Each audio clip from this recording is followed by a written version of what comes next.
Welcome back to 365 Motivationals, where we dive deep into life-changing ideas and personal development strategies. Today we're exploring a powerful book by Neville Goddard, Awakened Imagination and the Search. In this book, Goddard explains the creative power of our imagination and how awakening this force can transform our lives. 1. The power of imagination. At the core of awakened imagination is Goddard's belief that our imagination is the key to manifesting our desires and shaping reality. He explains that imagination is not just a mental tool for daydreaming or fantasy, but a divine force that creates everything in our lives. Goddard argues that everything we experience, good or bad, is a result of how we use our imagination. He emphasizes that what we imagine consistently becomes our reality, and this is where many of us miss the mark. We unconsciously allow negative thoughts, fears, and doubts to dominate our minds, which manifest as unwanted circumstances. But by consciously directing our imagination toward the things we desire, we can shape a life filled with success, abundance, and joy. Goddard encourages us to see ourselves already in possession of what we want, whether it's wealth, love, or happiness. We must feel the emotions of having our desires fulfilled and live in that state of mind. This idea is foundational to Neville's teachings. Imagination creates reality. 2. Living from the end. One of Goddard's key principles in this book is the idea of living from the end. This means imagining yourself already in the position you want to be, rather than wishing for it in the future. For example, instead of thinking, "I hope to become successful," you would imagine and feel as though you are already successful. This shift in mindset aligns your subconscious mind with the desired outcome, prompting your actions and decisions to move in that direction. Goddard stresses that it's important to persist in this state of imagination, regardless of the current reality. The outer world will eventually reflect the inner world you've created through your imagination. The more vividly and consistently you imagine, the faster your desires will manifest. 3. The search for God within. The second part of this book, The Search, is a spiritual exploration of the journey to discover the divine presence within ourselves. Goddard explains that the true essence of God is within each of us, and this inner power is what allows us to create our reality through imagination. He suggests that the search for God is not an external quest, but a journey inward to discover our own divine nature. Goddard teaches that our imagination is the link between ourselves and the divine, and by awakening this power, we can realize that we are co-creators with God. He encourages us to stop seeking validation or guidance from external sources and instead trust in the divine intelligence that resides within. The search, therefore, is about awakening to the realization that we are more powerful than we have ever been taught to believe. When we fully understand and embrace our creative power, we align ourselves with the universal flow, and everything we desire can be brought into being. 4. The importance of faith. In both Awakened Imagination and The Search, Neville emphasizes the importance of faith. Faith is not just a passive belief, but an active force that powers the creative process. Goddard urges us to have unwavering faith in our imagination, to believe in our desires as if they are already fulfilled, even when our senses tell us otherwise. He also discusses the need to let go of doubt and fear, as these emotions block the manifestation process. Faith is the fuel that keeps us aligned with our desires and helps us persevere through challenging times. In Goddard's words, faith is loyalty to the unseen reality. 5. The law of assumption. A central concept in Neville's teachings and highlighted in this book is the law of assumption. This law states that whatever you assume to be true, regardless of your current circumstances, will eventually manifest in your life. In other words, your assumptions create your reality. To use the law of assumption effectively, Goddard advises us to assume the feeling of our wish fulfilled and maintain that feeling as often as possible. He explains that by doing so, we align our thoughts, emotions, and actions with our desired outcome, allowing it to materialize in the physical world. If you found this summary insightful, be sure to like this video to help it reach more people. Don't forget to leave a comment below, sharing how you plan to awaken your imagination and create the life you desire. And if you haven't already, Make sure to subscribe to 365 Motivationals for more powerful content on personal growth, mindset, and success. Let's continue this journey of self-discovery together. Awakened Imagination and the Search by Neville Goddard. 1. Who is your imagination? I rest not from my great task to open the eternal worlds, to open the immortal eyes of man inwards into the worlds of thought, into eternity ever expanding in the bosom of God, the human imagination. Blake, Jerusalem 5:18-20. Certain words in the course of long use gather so many strange connotations that they almost cease to mean anything at all. Such a word is imagination. This word is made to serve all manner of ideas, some of them directly opposed to one another. Fancy, thought, hallucination, suspicion, indeed, so wide is its use and so varied its meanings, the word imagination has no status nor fixed significance. For example, we ask a man to use his imagination, meaning that his present outlook is too restricted and therefore not equal to the task. In the next breath, we tell him that his ideas are pure imagination, thereby implying that his ideas are unsound. We speak of a jealous or suspicious person as a victim of his own imagination, meaning that his thoughts are untrue. A minute later we pay a man the highest tribute by describing him as a man of imagination. Thus the word imagination has no definite meaning. Even the dictionary gives us no help. It defines imagination as 1. The picturing power or act of the mind, the constructive or creative principle. 2. A phantasm. 3. An irrational notion or belief. 4. Planning, plotting or scheming as involving mental construction. I identify the central figure of the Gospels with human imagination, the power which makes the forgiveness of sins, the achievement of our goals, inevitable. All things were made by him, and without him was not anything made that was made. John 1-3. There is only one thing in the world, imagination, and all are deformations of it. He is despised and rejected of men, a man of sorrows, and acquainted with grief. Isaiah 53:3. Imagination is the very gateway of reality. Man, said Blake, is either the ark of God or a phantom of the earth and of the water. Naturally he is only a natural organ subject to sense. The eternal body of man is the imagination, that is God himself, the divine body. Yod, Shin, Ayin, from right to the left, Jesus, we are his members. I know of no greater and truer definition of the imagination than that of Blake. By imagination we have the power to be anything we desire to be. Through imagination, we disarm and transform the violence of the world. Our most intimate as well as our most casual relationships become imaginative, as we awaken to the mystery hid from the ages, Colossians 1:26, that Christ in us is our imagination.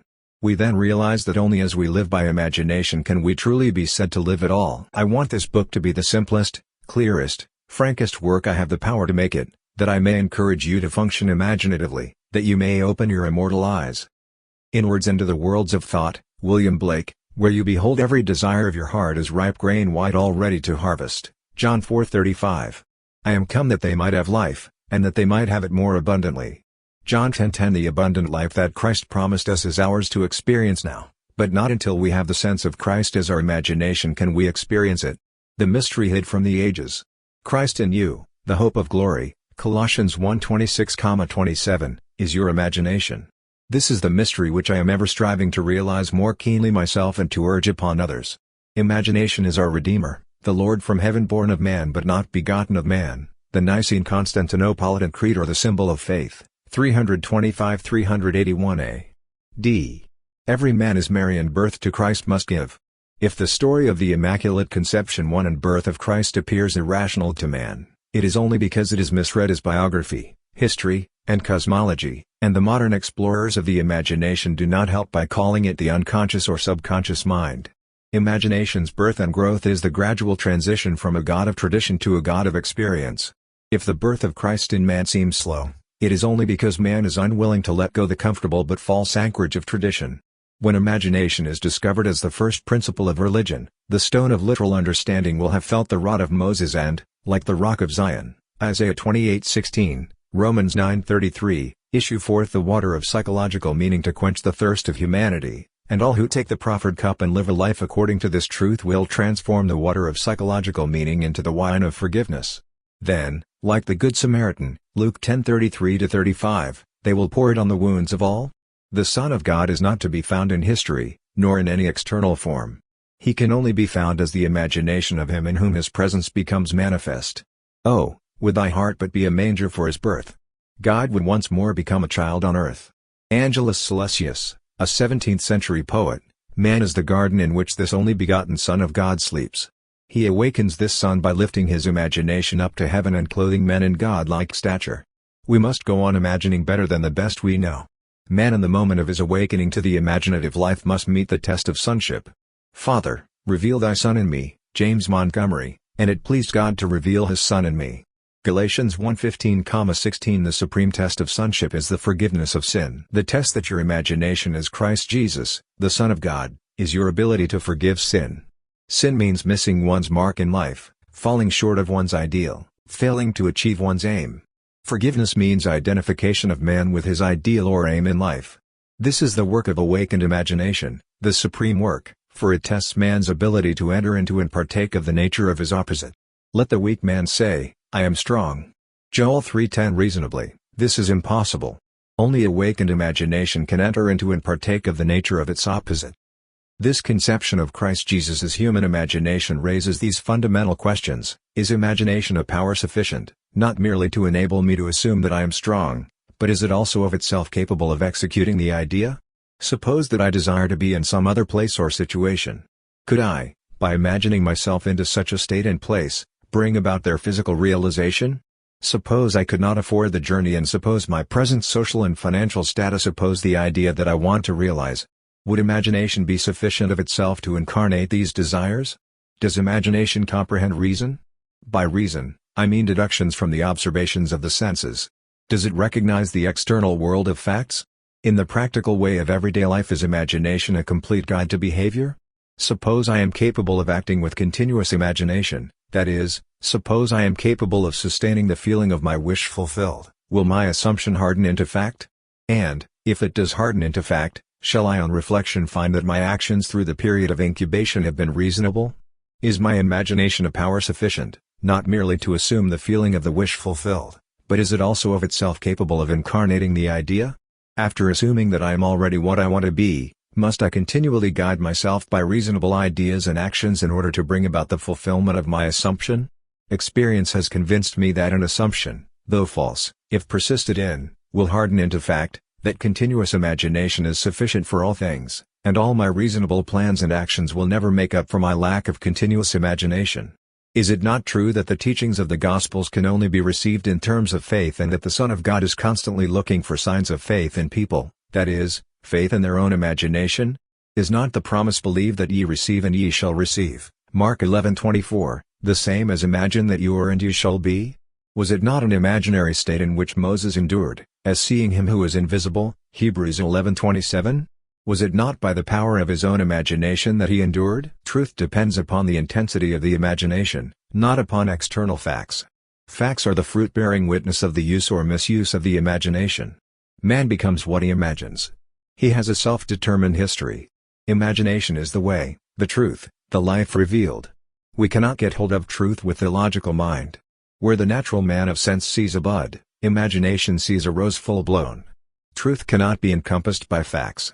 As we awaken to the imaginative life, we discover that to imagine a thing is to make it so, that a true judgment need not conform to the external reality to which it relates.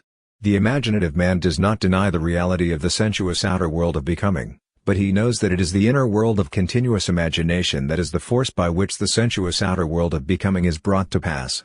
He sees the outer world and all its happenings as projections of the inner world of imagination. To him, everything is a manifestation of the mental activity which goes on in man's imagination, without the sensuous reasonable man being aware of it. But he realizes that every man must become conscious of this inner activity and see the relationship between the inner causal world of imagination and the sensuous outer world of effects. It is a marvelous thing to find that you can imagine yourself into the state of your fulfilled desire and escape from the jails which ignorance built. The real man is a magnificent imagination. It is this self that must be awakened. Awake thou that sleepest, and arise from the dead, and Christ shall give thee light. Ephesians 5:14. The moment man discovers that his imagination is Christ, he accomplishes acts which on this level can only be called miraculous. But until man has the sense of Christ as his imagination, you did not choose me, I have chosen you, John 15:16, he will see everything in pure objectivity without any subjective relationship.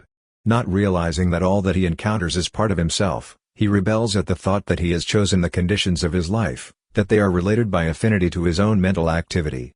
Man must firmly come to believe that reality lies within him and not without. Although others have bodies, a life of their own, their reality is rooted in you, ends in you, as yours ends in God. 2. Sealed instructions. The first power that meets us at the threshold of the soul's domain is the power of imagination.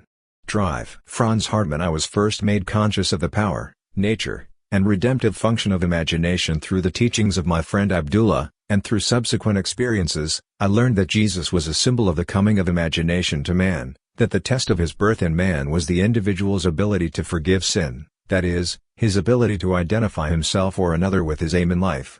Without the identification of man with his aim, the forgiveness of sin is an impossibility, and only the Son of God can forgive sin. Therefore, man's ability to identify himself with his aim, though reason and his senses deny it, is proof of the birth of Christ in him. To passively surrender to appearances and bow before the evidence of facts is to confess that Christ is not yet born in you. Although this teaching shocked and repelled me at first, for I was a convinced and earnest Christian, and did not then know that Christianity could not be inherited by the mere accident of birth but must be consciously adopted as a way of life, it stole later on, through visions, mystical revelations, and practical experiences, into my understanding and found its interpretation in a deeper mood. But I must confess that it is a trying time when those things are shaken which one has always taken for granted. Seest thou these great buildings? There shall not be left one stone upon another that shall not be thrown down. Mark 13:2. Not one stone of literal understanding will be left after one drinks the water of psychological meaning. All that has been built up by natural religion is cast into the flames of mental fire. Yet, what better way is there to understand Christ Jesus than to identify the central character of the Gospels with human imagination, knowing that, every time you exercise your imagination lovingly on behalf of another, you are literally mediating God to man and thereby feeding and clothing Christ Jesus, and that, whenever you imagine evil against another, you are literally beating and crucifying Christ Jesus. Every imagination of man is either the cup of cold water or the sponge of vinegar to the parched lips of Christ. Let none of you imagine evil in your hearts against his neighbor, warned the prophet Zechariah, 8:17. When man heeds this advice, he will awake from the imposed sleep of Adam into the full consciousness of the Son of God. He is in the world, and the world is made by him, and the world knows him not. Approximately, John 1:10, Human imagination. I asked myself many times, if my imagination is Christ Jesus and all things are possible to Christ Jesus, are all things possible to me? Through experience, I have come to know that, when I identify myself with my aim in life, then Christ is awake in me. Christ is sufficient for all things. For in him dwelleth all the fullness of the Godhead bodily, and ye are complete in him, which is the head of all principality and power. Colossians 2:9-10, My grace is sufficient for thee. 2 Corinthians 12:9, I lay down my life that I might take it again. No man taketh it from me, but I lay it down of myself. John 10:17-18 What a comfort it is to know that all that I experience is the result of my own standard of beliefs, that I am the center of my own web of circumstances, and that as I change, so must my outer world. The world presents different appearances according as our states of consciousness differ. What we see when we are identified with a state cannot be seen when we are no longer fused with it. By state is meant all that man believes and consents to as true. No idea presented to the mind can realize itself unless the mind accepts it. It depends on the acceptance, the state with which we are identified, how things present themselves. In the fusion of imagination and states is to be found the shaping of the world as it seems. The world is a revelation of the states with which imagination is fused. It is the state from which we think that determines the objective world in which we live. The rich man, the poor man, the good man, the thief are what they are by virtue of the states from which they view the world. On the distinction between these states depends the distinction between the worlds of these men. Individually so different is this same world. It is not the actions and behavior of the good man that should be matched but his point of view. Outer reforms are useless if the inner state is not changed. Success is gained not by imitating the outer actions of the successful but by right inner actions and inner talking. If we detach ourselves from a state, and we may at any moment, the conditions and circumstances to which the union gave being vanish. It was in the fall of 1933 in New York City that I approached Abdullah with a problem. He asked me one simple question, "What do you want?" I told him that I would like to spend the winter in Barbados, but that I was broke. I literally did not have a nickel. "If you will imagine yourself to be in Barbados," said he, thinking and viewing the world from that state of consciousness instead of thinking of Barbados, You will spend the winter there. You must not concern yourself with the ways and means of getting there, for the state of consciousness of already being in Barbados, if occupied by your imagination, will devise the means best suited to realize itself. Man lives by committing himself to invisible states, by fusing his imagination with what he knows to be other than himself, and in this union he experiences the results of that fusion. No one can lose what he has, save by detachment from the state where the things experienced have their natural life. You must imagine yourself right into the state of your fulfilled desire, Abdullah told me, and fall asleep viewing the world from Barbados. The world which we describe from observation must be as we describe it relative to ourselves. Our imagination connects us with the state desired. But we must use imagination masterfully, not as an onlooker thinking of the end, but as a partaker thinking from the end. We must actually be there in imagination. If we do this, our subjective experience will be realized objectively. This is not mere fancy, said he, but a truth you can prove by experience. His appeal to enter into the wish fulfilled was the secret of thinking from the end. Every state is already there as mere possibility as long as you think of it, but is overpoweringly real when you think from it. Thinking from the end is the way of Christ. I began right there and then, fixing my thoughts beyond the limits of sense, beyond that aspect to which my present state gave being, towards the feeling of already being in Barbados and viewing the world from that standpoint. He emphasized the importance of the state from which man views the world as he falls asleep. All prophets claim that the voice of God is chiefly heard by man in dreams, in a dream, in a vision of the night, when deep sleep falleth upon men, in slumbering upon the bed, then he openeth the ears of men, and sealeth their instruction. Job 33:15-16. That night and for several nights thereafter, I fell asleep in the assumption that I was in my father's house in Barbados. Within a month, I received a letter from my brother, saying that he had a strong desire to have the family together at Christmas and asking me to use the enclosed steamship ticket for Barbados. I sailed 2 days after I received my brother's letter and spent a wonderful winter in Barbados. This experience has convinced me that man can be anything he pleases if he will make the conception habitual and think from the end.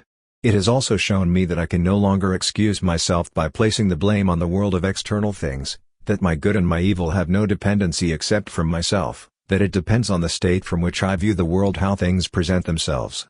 Man, who is free in his choice, acts from conceptions which he freely, though not always wisely, chooses.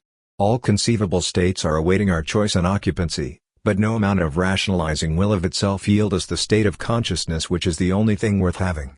The imaginative image is the only thing to seek. The ultimate purpose of imagination is to create in us the spirit of Jesus, which is continual forgiveness of sin, continual identification of man with his ideal. Only by identifying ourselves with our aim can we forgive ourselves for having missed it. All else is labor in vain. On this path, to whatever place or state we convey our imagination, to that place or state we will gravitate physically also. In my father's house are many mansions. If it were not so, I would have told you. I go to prepare a place for you. And if I go and prepare a place for you, I will come again, and receive you unto myself, that where I am, there ye may be also. John 14:2-3. By sleeping in my father's house and my imagination as though I slept there in the flesh, I fused my imagination with that state and was compelled to experience that state in the flesh also. So vivid was this state to me, I could have been seen in my father's house had any sensitive entered the room where in imagination I was sleeping. A man can be seen where in imagination he is, for a man must be where his imagination is, for his imagination is himself. This I know from experience, for I have been seen by a few to whom I desired to be seen, when physically I was hundreds of miles away. I, by the intensity of my imagination and feeling, imagining and feeling myself to be in Barbados instead of merely thinking of Barbados, had spanned the vast Atlantic to influence my brother into desiring my presence to complete the family circle at Christmas. Thinking from the end, from the feeling of my wish fulfilled, was the source of everything that happened as outer cause, such as my brother's impulse to send me a steamship ticket, and it was also the cause of everything that appeared as results.